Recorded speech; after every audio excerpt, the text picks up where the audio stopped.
Merhaba arkadaşlar, Game HD'ye hoş geldiniz. Ben Mehmet. Bugün sizlerle Bandicam nasıl indirilir ve ses kaydı nasıl yapılır onu göstereceğim arkadaşlar. Bu arada yanımda Arman var. Hoş geldin Arman. Hoş bulduk arkadaşlar.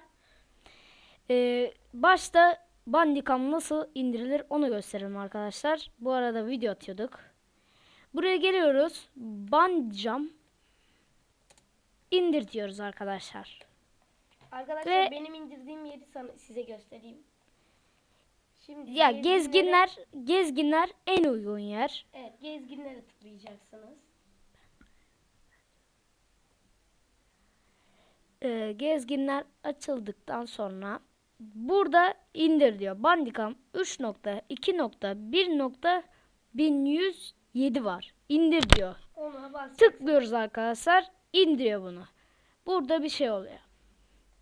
Arkadaşlar burada kaydet çıkıyor alt tarafta. Orada kaydet diyeceksiniz. Setup'ı gelecek. Kuracaksınız, açılacak. O kadar basit. Benimkisi Windows 10 olduğu için arkadaşlar farklı. Sizinki de Windows 10 olabilir. Fark etmez. Windows 8 yapacağız ama. Sonraki yerimiz yani ses ayarları nasıl yapılır gösteriyoruz arkadaşlar. Ayarlara tıklıyoruz. Sese geliyoruz. Başta ses kaydımız açık olması lazım. Ses kaydımız açık olmazsa sesimiz çıkmaz. Ben kulaklıklı mikrofon taktığım için mikrofon Realtek Hig Diaphono Audio diyorum arkadaşlar. Ve sesimizi %50-50 yapıyoruz. %51 fark etme. O kadar da fark etmez yani, değil mi? Evet. Bu ses bizim cızırtımızı yapar arkadaşlar.